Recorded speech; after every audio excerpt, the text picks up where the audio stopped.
First of all, I will like to congratulate Isha Madam for her achievement. Congratulations, ma'am. Thank you so much, sir. Thank you so much. बहुत खुशी मिलती है जब JKILS के regular student को देखते हैं as successful, fulfilling their dreams, the aspirations, and fulfilling the dreams of the parents also. Congratulations, ma'am. Thank you so much, sir. Thank you. मैं एक चीज Sir, पूछना चाहूंगा. हाँ, you were sorry I interrupted you in between. yes, sir.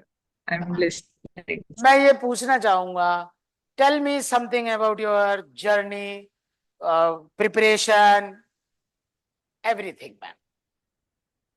Uh, Definitely, sir. Sir, when I was in college during internship, I decided that I will pursue this profession. When I went to the court, I see the judges, I see this profession very intimidating. So I decided to do the job. And after that, I joined JKILS. Then आपके regular जो teaching experiences थे उससे इतना motivation मिला, फिर लगा नहीं, it is the right field which I want to do. And sir फिर प्रॉपर गाइडेंस से आई डिसाइडेड और मैंने आगे परस्यू किया. फिर then pre sir, then mains, and finally the destination is here sir. Congratulations ma'am. थोड़ा सा ये बताइएगा कौन से सब्जेक्ट्स में आपने फोकस किया. JKILS तो था ही था, साथ में कोई बुक्स और कुछ और चीजें आपने करी, उसके बारे में थोड़ा बताइएगा.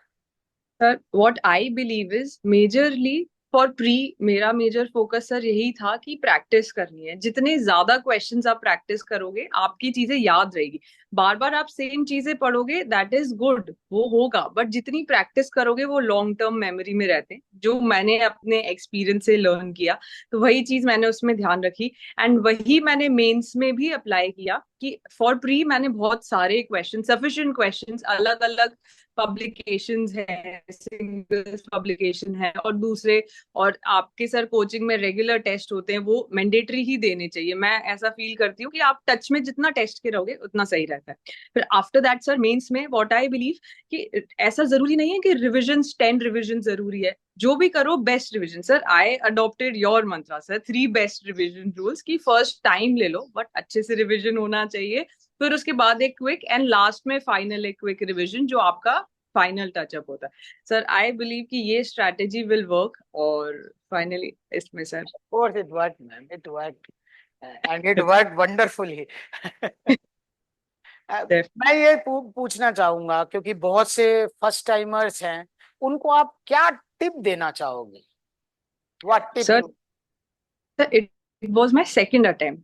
सो व्हाट आई फेल्ट, जो मेरा फर्स्ट अटेम्प्ट में गलत गया, law sir it was very good. I scored nice marks. In fact in civil I scored 64. But sir मेरा लैंग्वेज पार्ट वाज लैकिंग. तो मैं यही सजेस्ट करती हूँ, क्योंकि मेरा फर्स्ट अटेम्प्ट सिर्फ लैंग्वेज पार्ट की वजह से हुआ था, तो लैंग्वेज पार्ट पे हमेशा फोकस रखना है, उसको रेगुलर रखना है. और अगर आप स्टार्टिंग से ड्यूरिंग जब हमारा कोचिंग चल रहा है उसमें ही अगर फोकस रखा जाए, रेगुलर न्यू और कुछ भी नहीं है, कोई बुक्स पे मैं नहीं बिलीव करती सर बुक्स पे जाना. रेगुलर न्यूज़पेपर, वही उनमें टच रहो, न्यूज़पेपर क्लिपिंग्स पढ़ते रहो, न्यूज से अपडेटेड रहो, और अपने छोटे छोटे नोट्स. इतना ज्यादा स्टार्टिंग में टाइम नहीं देना पड़ता. अगर प्री के बाद हम डिसाइड करेंगे कि अब हम लैंग्वेज पे फोकस करेंगे, सर वो डिफिकल्ट हो जाता है, क्योंकि वो मेरे फर्स्ट अटेम्प्ट की गलती थी कि मैंने उसके बाद प्रॉपर लैंग्वेज का शुरू किया था, और वो सफिशिएंट टाइम फिर होता नहीं है. तो इसीलिए लैंग्वेज का सर स्टार्टिंग से ध्यान रखना चाहिए सबको, क्योंकि लॉ सब पढ़ते हैं, सबका अच्छा हो जाता है, लैंग्वेज डिसाइडिंग फैक्टर. मैं ये जानना चाहूंगा कि कौन से सब्जेक्ट्स पे ज्यादा फोकस करना चाहिए और कौन से में कम? सर सब्जेक्ट्स तो सर सारे ही इक्वली मेजर सब्जेक्ट्स हैं, हमें उन्हें फोकस करना है. बट सर माइनर सब्जेक्ट्स भी आपको हेल्प करते हैं, क्योंकि मेजर तो बड़े हैं उन्हें तो पढ़ना ही है, बट माइनर आपको छोटे छोटे आगे बढ़ने के लिए. और व्हाट आई बिलीव कि सर अगर आपको अच्छी रैंक भी चाहिए तो आपको सारे सब्जेक्ट्स को देखना है. और माइनर सब्जेक्ट्स का तो रिवीजन जल्दी भी हो जाता है, मेजर फिर भी टाइम कंज्यूमिंग होते हैं. बट टच में सब पे रहना है, मेजर पे डेफिनेटली फोकस रखना है, माइनर आपके खुद जल्दी हो जाएंगे. एक टाइम ऐसा आएगा कि सर आप तो खुद कहते हैं कि कोर्स कितने जल्दी टाइम में कंपाइल हो जाता है. कहाँ हम शुरू करते हैं कि 1 महीने में सीआरपीसी खत्म हो रही है, और कहाँ हम इस पे आ जाते हैं कि 4-5 आवर्स में हमने सीआरपीसी का रिविजन कंपाइल कर दिया. Agree. Sir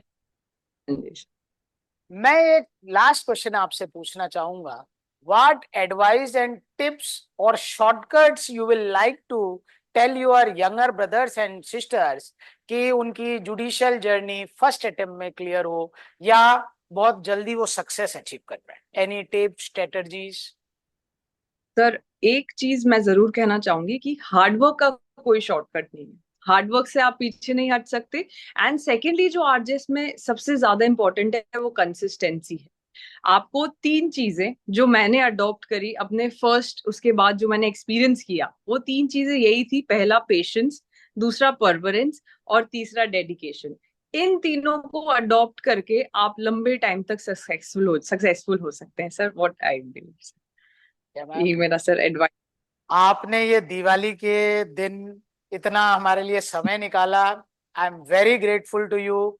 and this Diwali you and your family will celebrate twice, once of your success and of course of the auspicious occasion of Diwali. Congratulations again, ma'am. Thanks a lot, ma'am. Thanks. Thank you sir, हाँ, thank you सो और मेरी much. तरफ से आप अपने parents को भी मेरी बेस्ट विशेस कन्वे करिएगा, मैम। थैंक यू, हाँ मैम। जी sir, thank thank you so thank you, ma'am. Thank you.